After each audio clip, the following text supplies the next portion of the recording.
자, 이제 오늘의 이제 마지막 시간은 70페이지 제4절 공인중개사 협회가 되겠습니다. 네. 공인중개사 협회를 줄여서 제가 협회라고 할게요. 협회는 친목단체예요. 근데 누가 만들었냐? 개공들이 만들었어요. 여러분들도 친한 사람들끼리 친목단체 만들죠. 특히 요즘 연말 막년회라 해서 막년회 갈 때도 많을 거야. 그치? 우리 동생도 막년회 좀 요새 많이 참석하지? 몇 개 못해서도 강사들은 막년회도 못 가잖아. 그렇잖아요. 강의 끝나가면 10시 반인데 막년회 가면 다 끝났는데 그래서 하여간 친목 모임 단체를 협회라고 하는데 개공이 만들었어요. 근데 개공은 몇 종류의 개공이 있어요? 3종류. 법개공, 공개공, 부개공. 근데 법개공은 여러분이나 저처럼 자연인이 아니죠. 그럼 친목단체 만나서 뭐예요? 반가 이거 하지. 근데 법개공이 만나서 반가 할 수 있어요? 없어요? 없잖아요. 법개공은 단지 서류에 불과한 거야. 그치? 그냥 회사 자체가 만날 수도 없고 회사 자체가 말할 수도 없단 말이에요. 그래서 개공 중에서도 자연인에 해당되는 공개공과 부개공이 만든 친목단체를 협회라고 한다 이거예요. 이해됐어요? 그럼 공개공과 부개공은 협회를 설립할 수가 있죠. 근데 협회는 법인으로 한다 했어요. 법인으로 한다. 법인이라는 것은 뭐예요? 등기가 된 단체죠. 단체 중에서도 등기가 된 단체를 법인이라고 하잖아요. 그렇죠? 네. 근데 이 협회는 법인인데 법인 중에서도 어떤 법인의 성격을 갖고 있냐? 친목단체니까 영리 목적이에요? 비영리예요? 비영리. 비영리 목적의 사단 법인의 성격을 갖는 거예요. 네, 그러면은 참고적으로 요거는 여러분들이 민법 첫째 시간에 배웠던 내용인데 그리고 저도 몇 번 설명드렸어요. 공부할 때 가장 기본의 개념이 사람이라는 거예요. 사람. 그렇죠? 사람이라는 걸 뭘까요? 사람이란 권리와 의무의 주체를 우리는 사람이라고 하는 거예요. 그렇죠? 근데 사람은 두 종류가 있잖아요. 자연인도 있고 법인도 있더라 이거예요. 자연적으로 사람이 됐다 이거죠. 어떻게? 출생을 하면 자연적으로 자연인이 되는 거죠. 근데 법인은 자연적으로 사람이 된 게 아니라 법에서 요러요러한 요건을 갖추면 사람으로 인정하겠습니다 한 거죠. 그러면 법에서 뭐라 됐어요? 어떠한 모임을 만들어서 등기를 하면 그때서야 법인으로 하겠습니다 하잖아요. 어떤 단체에 대해서 모임에 대한 등기까지 하면 그때서야 법인으로 인정하겠습니다 하는 거예요. 근데 이 등기를 어디서 하는 거예요? 등기는 등기소에서 하는 거예요. 등기소. 근데 등기소는 몇 가지의 등기소가 있다 했어요? 3종류. 부동산 등기소. 두 번째는 법인 등기소. 세 번째는 후견 등기소. 그 중에서도 법인 등기소에 가서 법인 설립 등기를 한 단체지만 그때서야 법인으로 인정하는 거예요. 서울 같은 경우는 덕수궁 동달길 타고 들어가면 왼쪽에 있어요. 상업등기소가. 근데 이 법인은 크게 보면은 왜 이러한 모임을 만들었냐? 모임을 만든 목적이 영리 목적이냐? 비영리 목적이냐에 따라서 영리법인과 비영리법인으로 구분할 수 있어요. 영리법인은 모임을 만든 목적이 돈 벌 목적이에요. 이건 이제 상법 등에서 규정하고 있죠. 회사가 여기에 해당되겠죠. 근데 비영리법인은 돈 벌 목적이 아니죠. 이거는 상법에 규정한 게 아니라 이종근 선생이 법에 규정하고 있어요. 근데 민법에 적용되어 있는 비영리법인은 두 종류의 비영리법인이 있죠. 사단법인과 재단법인 이렇게 둘로 구분하죠. 사단법인은 돈 벌 목적이 아닌 거는 둘 다 똑같아. 재단법인도. 근데 그냥 이건 친목 모임, 학술 모임, 기예 모임, 예술단체, 친목단체, 학술단체, 기예단체, 기술과 예술, 그래서 음악인 협회, 미술가 협회 이런 것들, 이런 모임이 사단법인이에요. 사단법인은 설립 등기할 때 재산을 출연하지 않아도 등기를 해줘요. 근데 재단법인은 이거는 교육 등의 목적이에요. 그러니까 학교법인이죠. 학교법인. 여러분들 우리 맨 왼쪽에 있는 우리 막내 중학교, 고등학교 나올 때 혹시 고등학교 어디 나오셨어요? 응? 강원도 철원? 철원 여자 고등학교?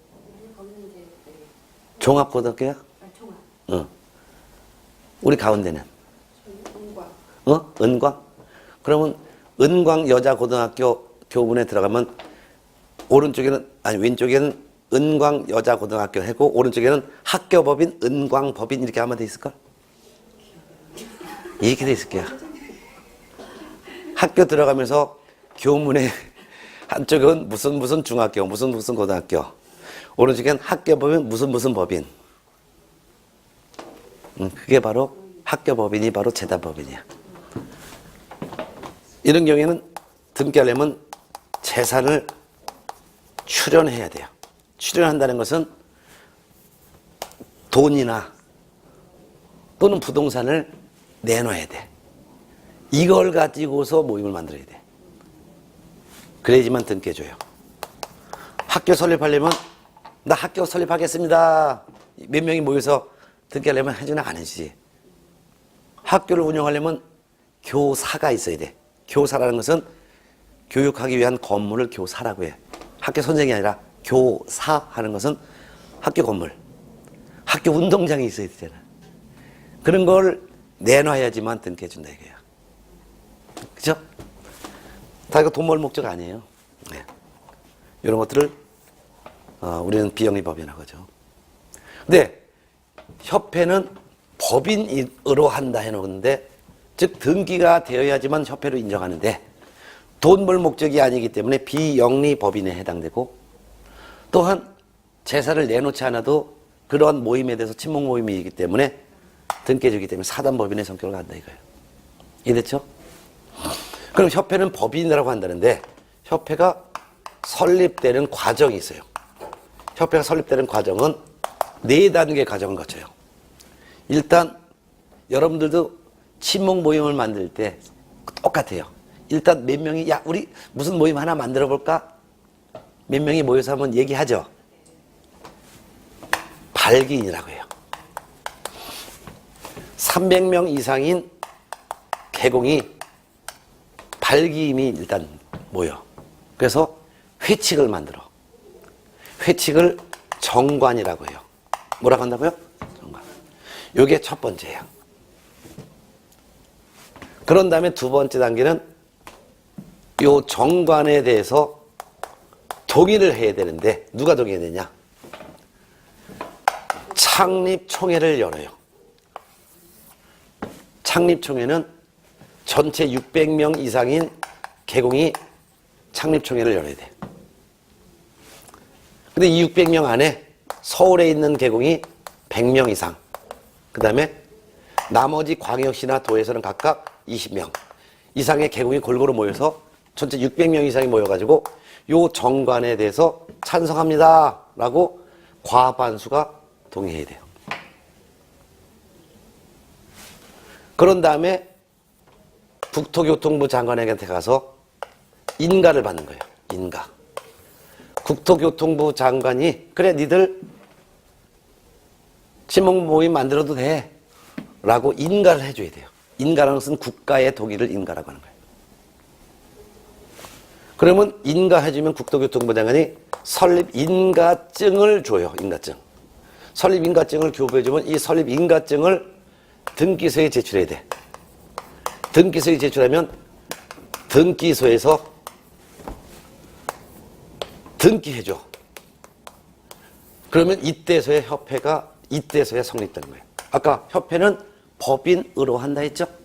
그러니까 협회는 등기해야지만 그때서야 협회로 인정이 된다 그 말이죠. 자, 그러면 이제 협회가 딱 만들어졌어요. 그럼 이게 협회가 이제서야 협회가 된 거예요. 그럼 협회의 조직이 있어요. 협회는 일단 주된 사무소가 있는데 이 주된 사무소는 어디에 두건 상관없어요. 근데 이 밑에 하부 조직이 있어요. 하부 조직. 지부 밑에 지회. 이렇게 하부 조직이 있을 수 있죠. 협회는 지부와 지회를 둘 의무는 없지만 둘 수도 있어요. 둘 수 있다는 것은 둘 의무는 없지만 둘 수도 있다. 이게. 특별시, 광역시, 도, 특별자치도. 이를 우리는 시도라고 하죠. 시도에 별도의 지부를 둘 수 있어요. 그리고 시, 군, 구에 또 지회도 둘 수 있어요. 이때 시에는 구가 설치되어 있지 아니한 시를 말하는 거예요. 예를 들어서 협회 주된 사무소를 서울특별시에 두었다. 서울특별시에 주된 사무소가 있다면 서울특별시에 또 지부를 둘 수도 있어요. 그리고 각 광역시마다 또 지부도 둘 수 있어요. 도마다 지부도 또 둘 수 있다 이거죠. 그 밑에 지회. 예를 들면 서울특별시 종로구 지회, 경기도 가평군 지회. 이때 시는 구가 설치되어 있지 아니한 시를 말하는 거니까 경기도 화성시 하면은 화성시는 구가 없어요. 그럼 화성시 지회. 경기도 파주시 같은 경우도 구가 없어요. 그럼 경기도 파주시 지회 둘 수 있다. 네? 만일 주된 사무소를 경기도에 두었다라고 하면 경기도에 주된 사무소 있고 특별시에 지부도 둘 수 있고 경기도 각 광역시도 지부를 둘 수 있고 경기도에 또 지부를 둘 수 있고 충청도에도 지부를 둘 수 있다. 그리고 경기도 화성시에도 지회를 둘 수 있고 경기도 구리시에도 지회를 둘 수 있고 뭐 이렇습니다. 뭐 충청남도 뭐 서산시에도 지혜를 둘 수 있고 강원도 강릉시에도 지혜를 둘 수 있고 이런 거죠. 그래서 각 시군구마다 또 지혜를 둘 수 있다 이거죠. 네. 자, 그 다음에 협회의 업무를 봅니다. 양가로사만 협회. 그럼 이 협회가 어떤 업무를 하느냐? 협회가 하는 업무는 고유 업무와 수탁 업무 두 가지로 나눠지는데 협회 고유 업무는 이 친목 모임을 유지하기 위한 업무예요. 그러니까 여러 가지 업무가 있는데 오른쪽에 보면은 외우진 않으셔도 돼요. 71쪽. 회원의 품위 유지를 위해서 서로 뭐 회원의 품위 유지를 위해서 이렇게 하는 게 좋겠습니다 하는 업무. 두 번째, 부동산 중개 제도의 연구, 개선 이런 하는 업무. 세 번째, 회원의 자질 향상을 위해서 지도하고 교육시키는 업무.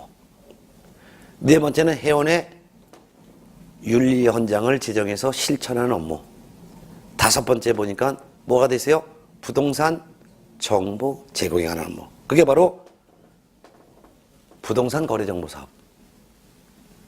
여섯 번째는 공제 사업. 협회가 보험 사업도 할 수 있다 이거예요. 그렇지만 협회가 영리법인이에요? 비영리법인이에요? 비영리법인. 그러니까 협회가 하는 이 사업은 비영리 사업으로서 회원 간의 상호 부조를 목적으로 하죠. 그 밖에도 협회 설립 목적 달성을 위해서 필요한 여러 가지 업무를 할 수 있습니다. 고유 업무가 이런 것들이고요. 수탁 업무라는 것은 아까 우리가 방금 전 시간에 협회는 시도지사로부터 교육을 위탁을 받아서 교육도 대신 실시할 수 있다 그랬죠. 시험장 빌리고 감독관 배치하는 시험, 시행에 관한 업무도 위탁받아서 대신할 수 있다 그랬죠? 이런 것들은 수탁 업무가 되겠습니다. 네.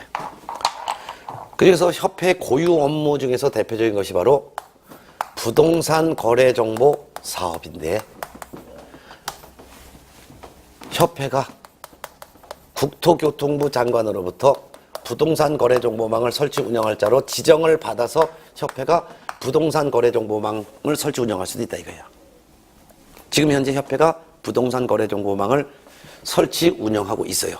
장관으로부터 지정받아서. 그리고 공제 사업도 할 수 있는데 보험 사업도 할 수 있다 이거예요. 보험 사업. 지금 현재 보험 사업하고 있습니다.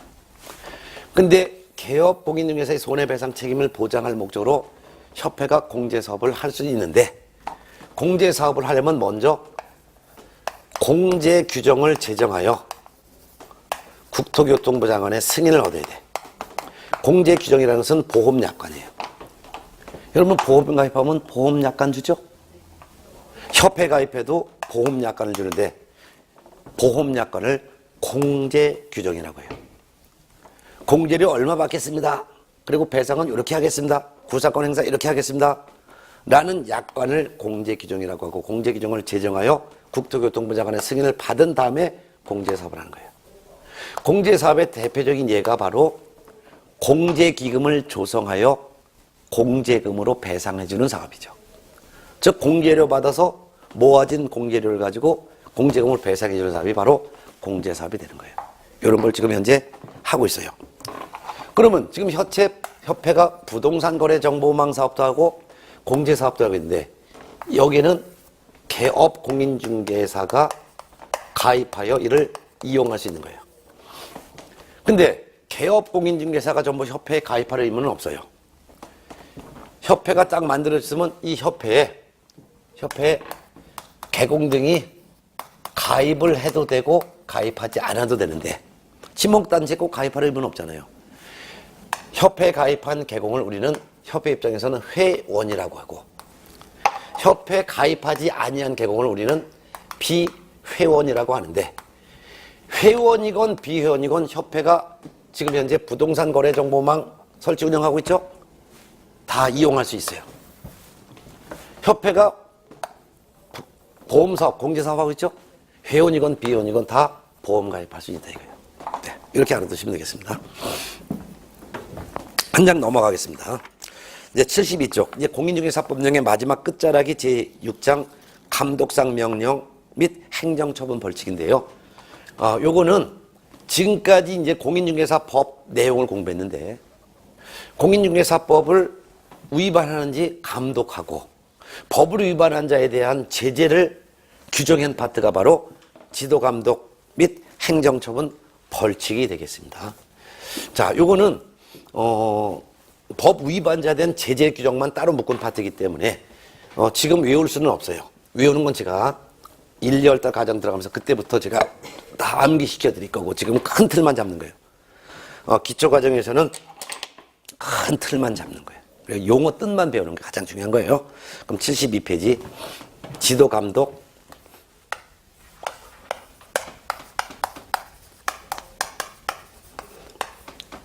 행정처분 및 벌칙, 요거를 공부할 거예요. 지도감독이라는 건 뭐냐면은 공인중개사법 규정에 따라 제대로 사업을 하는지 국가가 지도하고 감독한다 이거예요. 누가? 국가가, 기관이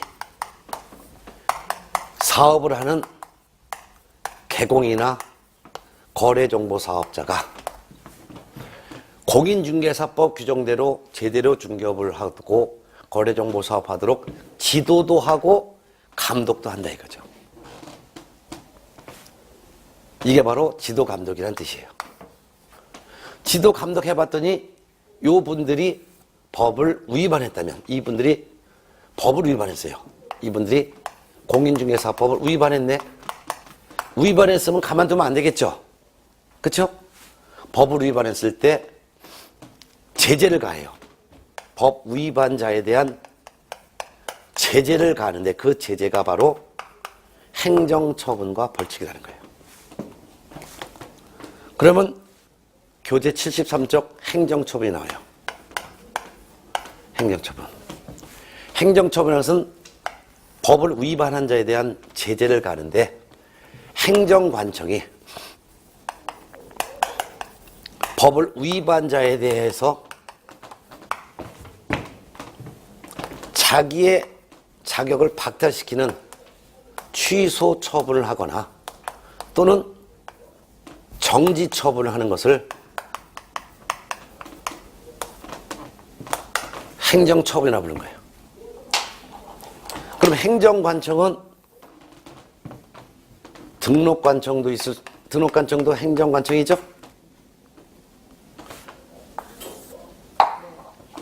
시군구청장이니까. 시도지사, 즉 특별시장, 광역시장, 도지사도 행정관청이죠. 국토교통부 장관도 행정관청이에요. 행정관청이 법 위반자에 대해서 자기들이 부여한 자격을 박탈시키는 처분을 취소처분 또는 일정한 기간 동안 영업정지를 해요. 이를 정지처분. 그럼 취소처분의 종류는 세 종류가 있겠죠. 개공의 자격을 박탈시키는 처분을 우리는 무슨 처분이라고 해요? 등록 취소 처분이라고 하는 거죠. 개공이란 뭐예요? 개공이란 등록한 자를 말한다 하잖아요. 개공의 자격을 박탈시키는 처분을 등록 취소 처분. 공인중개사 자격을 박탈시키는 처분이 있어요. 이를 자격 취소 처분이라고 불러요. 거래정보사업자의 자격을 박탈시키는 처분이 있어요. 이를 우리는 지정 취소 처분이라고 한다 이게요. 이게 바로 취소 처분이고, 영업정지 처분은 개공에 대한 영업정지를 업무정지라고 하는 거예요. 업무정지 처분. 소공에 대한 영업정지 처분도 있어요. 이를 뭐라고 해요?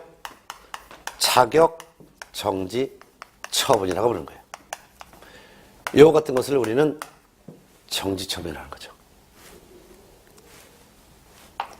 벌칙이라는 것은 법을 위반한 자에 대해서, 이건 벌칙은 좀 넘어가서 78페이지에 나와 있는데, 78페이지에 법을 위반한 자에 대해서 행정형벌을 가하는 경우도 있고 또는 행정질서벌을 가하는 경우도 있어요. 행정형벌이라는 것은 법 위반자에 대해서 법원이 재판을 통해서 죄가 입증됐을 때 징역형에 처하거나 또는 벌금형으로 처하는 것을 우리는 행정형벌이라고 이름 붙인 거고, 행정질서벌이라는 것은 법을 위반한 자에 대해서 행정관청이니까 등록관청, 시도지사, 국토교통부 장관을 말하는 거예요. 행정관청이 법을 위반한 자에 대해서 과태료를 부과하는 것을 행정질서벌이라고 하는 거예요. 그러면 법 위반했을 때 제재는 행정처분이란 제재와 벌칙이란 제재를 가하는데, 그 중에서 행정처분이란 법 위반자에 대해서 행정관청이 취소 처분을 하거나 또는 정지 처분하는 것을 행정처분이라고 한다 그랬단 말이에요. 그래서 행정처분 중에서도 이 행정처분 중에서도 교재 73페이지를 봐요. 행정처분 중에서도 개공에 대한 행정처분도 있고 공인중개사에 대한 행정처분도 있고 거래정보사업자에 대한 행정처분이 있는데, 그 중에서 공인중개사에 대한 행정처분을 누가 하냐면 등록관청이에요.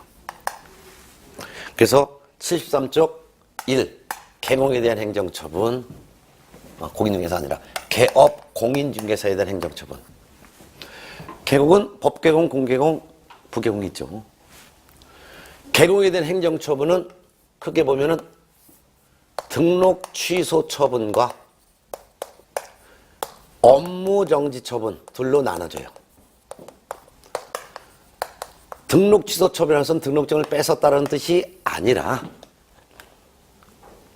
개공으로 이름을 올려준 그 장부의 이름을 지우는 거예요.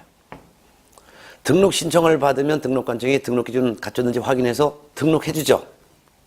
등록해줬다는 것은 등록증을 줬다는 뜻이 아니라 등록관청이 갖고 있는 장부에다가 이 사람이 개공이야, 몇 년 몇 월 며칠부로 개공이 됐어 라고 장부에 이름을 올려주는 것을 등록이라고 하고, 등록 취소 처분이라는 것은 등록대장이라는 장부에 개공이라고 이름 올려준 것을 지우는 행위가 바로 등록 취소 처분이에요.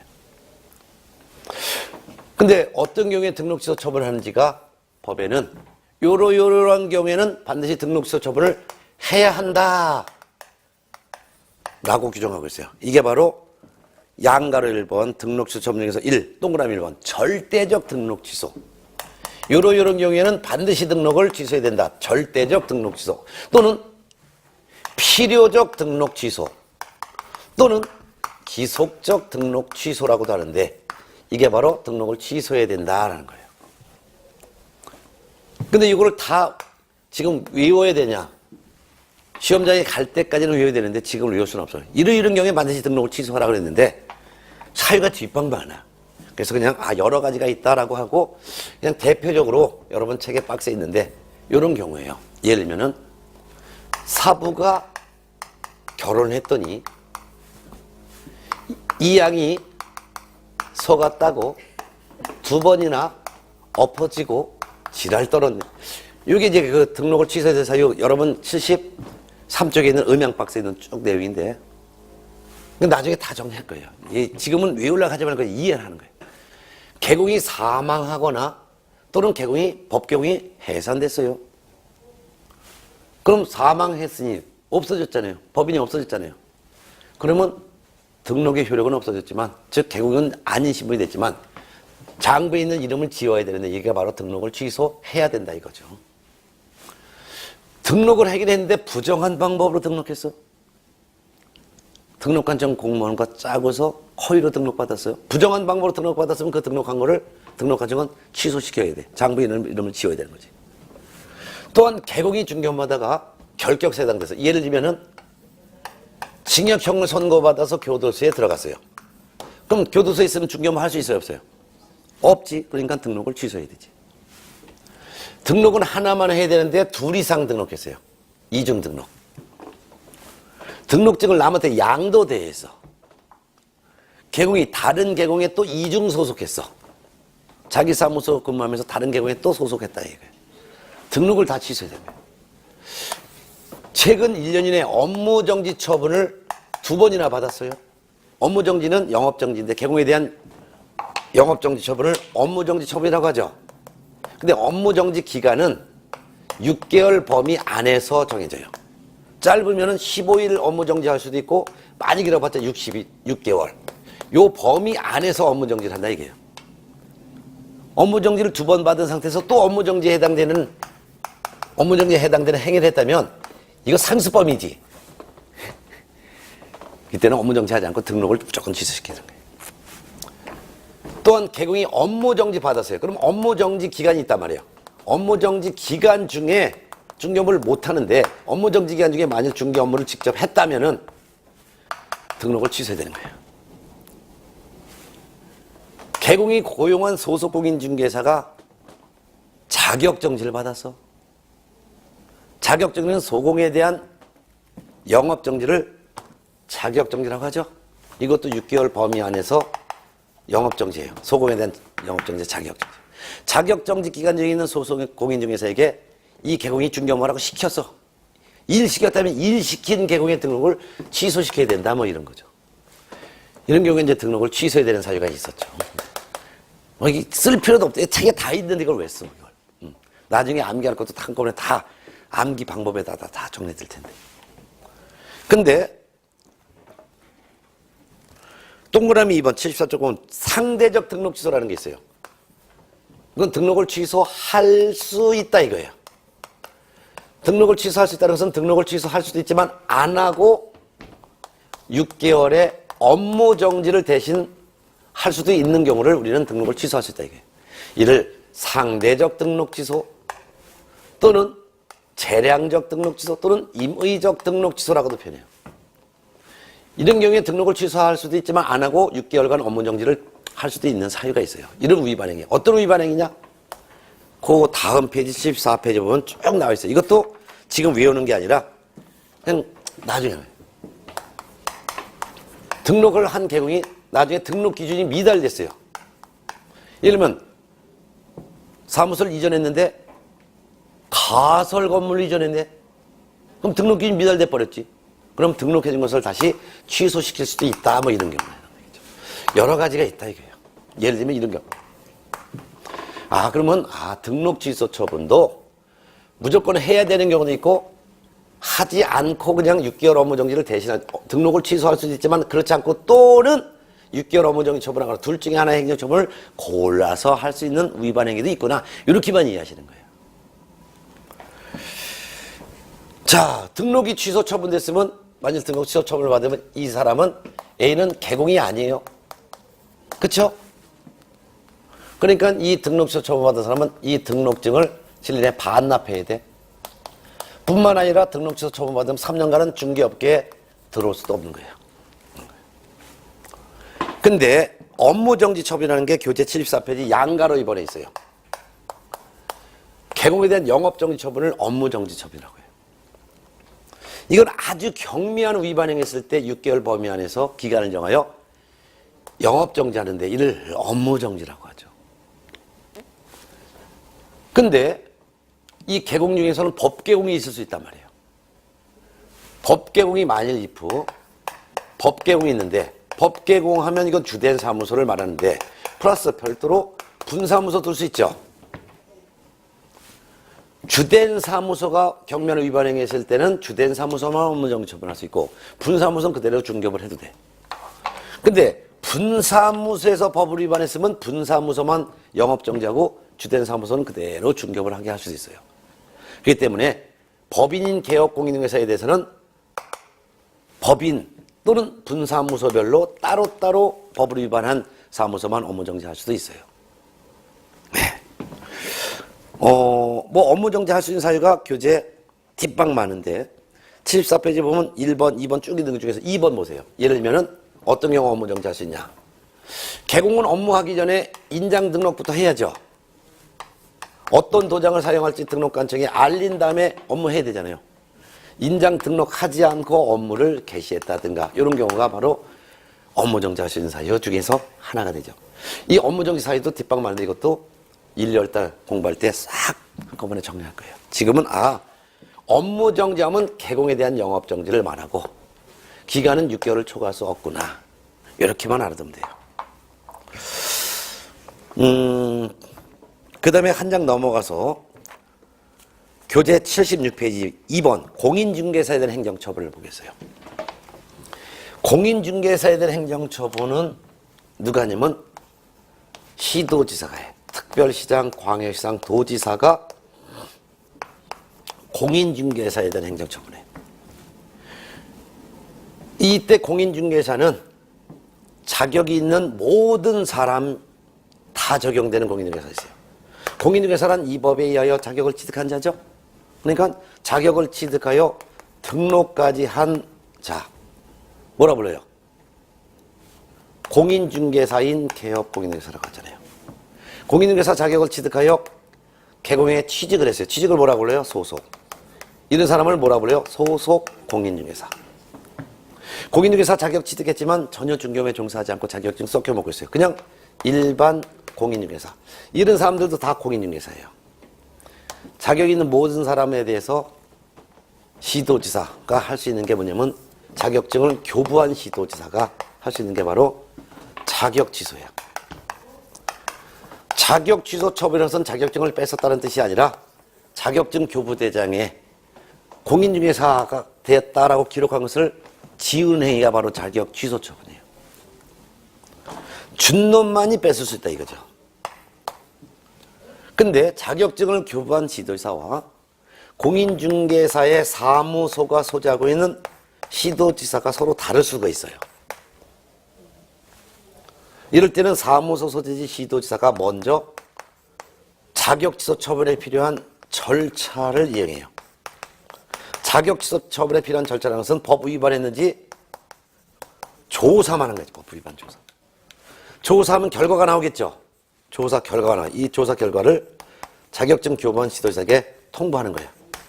자격증을 교부한 시도지사에게 조사 결과를 통보하면 자격증을 교부한 시도지사가 이 공인중개사에 대해서 자격 취소 처분을 해야 되는 거죠. 자격 취소 처분을 해야 된다 이거예요. 어떤 경우에 자격 취소 처분을 해야 되는지가 바로 74페이지 음향박스에 나와 있어요. 이것도 나중에 다 할 거지만 이런 경우죠. 부정한 방법으로 자격을 취득했다든가 자격증을 남한테 양도대했다든가 소속 공인중개사가 영업정지 받았어요. 그걸 자격정지라고 하죠. 그럼 자격정지 기간 중에 중개업무하면 안 되는데 자격정지 기간 중에 중개업무를 계속하거나 또는 공인중개사법 위반으로 징역형을 선고받았거나 하는 경우에는 자격을 취소해야 됩니다. 자격 취소 처분받으면 이제 이 사람은 이제 공인중개사의 자격이 박탈된 거예요. 그러니까 이 자격증을 교부한 시도지사가 7일 내에 반납해야 돼. 자격 취소됐다 끝나는 게 아니라 자격 취소 후 3년간은 시험에 응시도 못해 뿐만 아니라 3년간은 중개업소에 종사도 할 수가 없는 거죠. 근데 이 세 종류의 공인중개사 중에서도 특히 소속 공인중개사에 대한 영업정지가 있어요. 이를 뭐라 불러요? 소속 공인중개사에 대한 영업정지를 뭐라고 한다 했어요? 차격정지. 그래서 자격정지는 소속 공인중개사에게만 적용되는 영업정지인데 6개월 범위 안에서 자격증을 교부한 시도자가 소속 공인중개사에 대한 영업정지 할 수 있는데 이를 자격정지라고 해요. 예를 들면 소속 공인중개사가 어떤 경우 했느냐. 소속 공인중개사도 한 중개사무소에만 속해 있죠.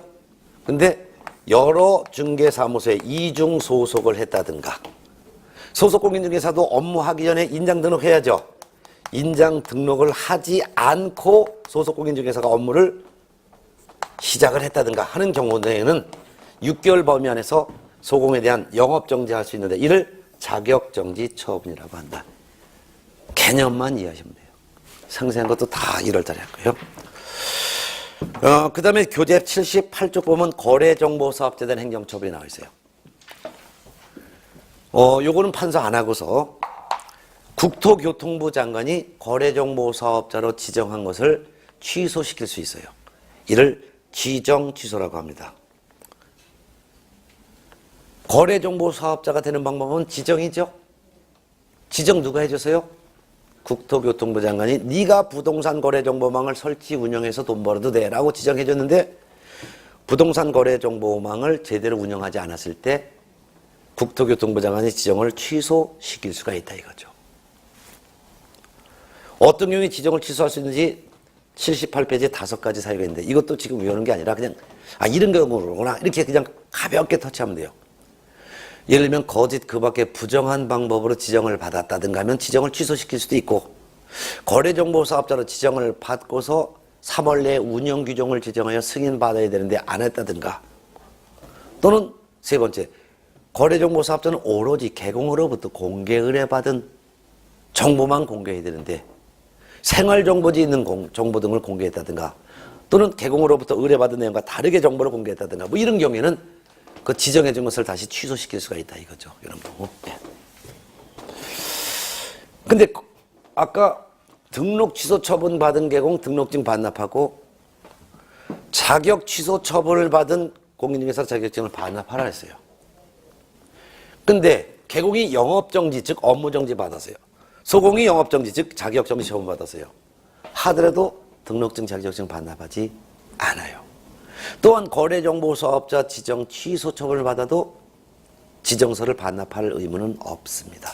결국 행정처분 중에서 증 반납해야 되는 경우는 등록 취소 처분 받은 경우와 자격 취소 처분 받은 경우만 증 반납 의무가 있다. 이렇게 하나 두고 등록 취소 처분 받으면 개공의 신분이 없어진 거기 때문에 일반인이 된 거다. 자격 취소 처분을 받아도 공인중개사 자격이 박탈됐기 때문에 이때부터는 공인중개사가 아니다. 근데 개공이 업무정지 처분을 받았어도 개공의 신분은 그대로 인정하고 단지 업무정지 기간 중에만 중개업무 못하는 거다. 소속 공인중개사가 자격정지 처분을 받았어도 그 자격정지 기간 동안 업무만 못할 뿐 공인중개사 자격은 그대로 인정하는 것이다. 거래정보사업자 지정취소 처분받으면 거래정보사업자의 자격은 박탈된 것이다. 이렇게 보면 되겠습니다. 예. 자, 마지막 벌칙이 제3절인데 법을 위반한 자에 대한 행정처분도 할 수 있지만 거기다 벌칙도 갈 수 있어요. 벌칙은 행정형벌과 행정질서벌 두 가지가 있는데 행정형벌이라는 것은 법 위반자에 대해서 법원이 재판을 정해서 죄가 입증되면 징역형으로 처벌하거나 또는 벌금형으로 처벌하거나 둘 중에 하나를 골라서 처벌하는 것을 행정형벌이라고 합니다. 이 행정형벌은 지금 현재 법 규정이 두 가지가 있어요. 행정형벌은 3년 이하의 징역 또는 여기 책에는 2천만 원이라도 있는데 그걸 개정됐어요. 그래서 2천이 아니라 3천만 원 이하의 벌금, 3년 이하의 징역 또는 3천만 원 이하의 벌금 중에 하나로 처벌하는 사유와 그게 바로 교재 78페이지 양가로 1번이에요. 그 다음에 양가로 2번은 79페이지에 있는데 법 위반자에 대해서 1년 이하의 징역형에 처하거나 또는 1천만 원 이하의 벌금형으로 처하거나 둘 중에 하나로 처벌하는 것이 둘로 나눠져 있어요. 그러면 3년 이하의 징역 또는 2천만 원 이하의 벌금형에 처하는 사유가 요거 예전에 2000년대 3천으로 개정됐어요. 개정됐으니까 꼭 개정됐으니까 3년 이하의 징역 또는 3천만 원의 벌금. 예를 들면 박스에서 78페이지 1번 중개사무소 등록하지 않고 중개업을 했다. 즉 무등록 중개업을 한 자. 두 번째 거짓 그 밖에 부정한 방법으로 등록한 자. 그 밖에 세 번째 하지 말아야 될 금지 행위 중에서도 양도 알선 등이 금지된 관계법령에서 양도 알선 등이 금지된 부동산의 분양 임대 등과 관련 있는 증서, 예를 들면 주택청약 통장 같은 증서를 매매 교환하도록 중개했거나 그러한 증서의 매매를 업으로 한 경우, 중개 의뢰인과 직접 거래하거나 거래 당사자 쌍방을 대리한 경우, 그 다음에 79쪽 동그라미에서 한번 탈세 등 관계법령을 위반할 목적으로 소유권 보존 등기 또는 이전 등기하지 아니한 부동산이나 관계법령의 규정에 의하여 전매 등 권리 변동이 제한된 부동산의 매매를 중개하는 등 부동산 투기를 조정했다.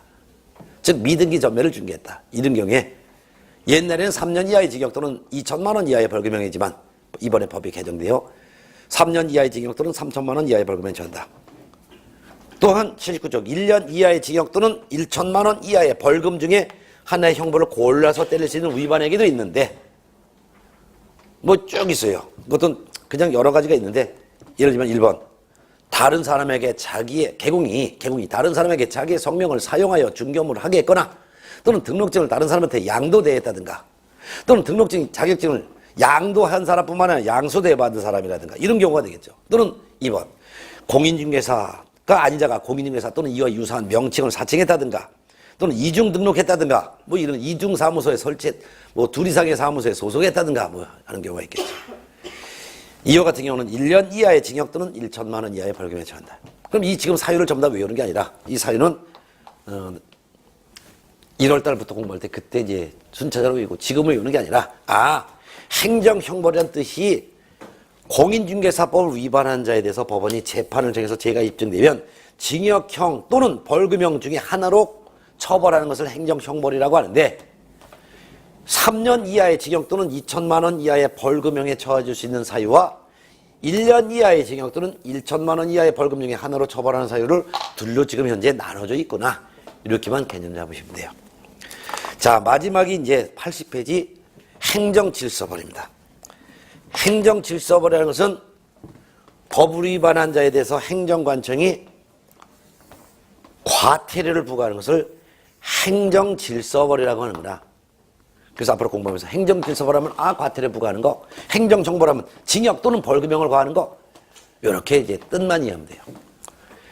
행정질서벌도 500만 원 이하의 과태료를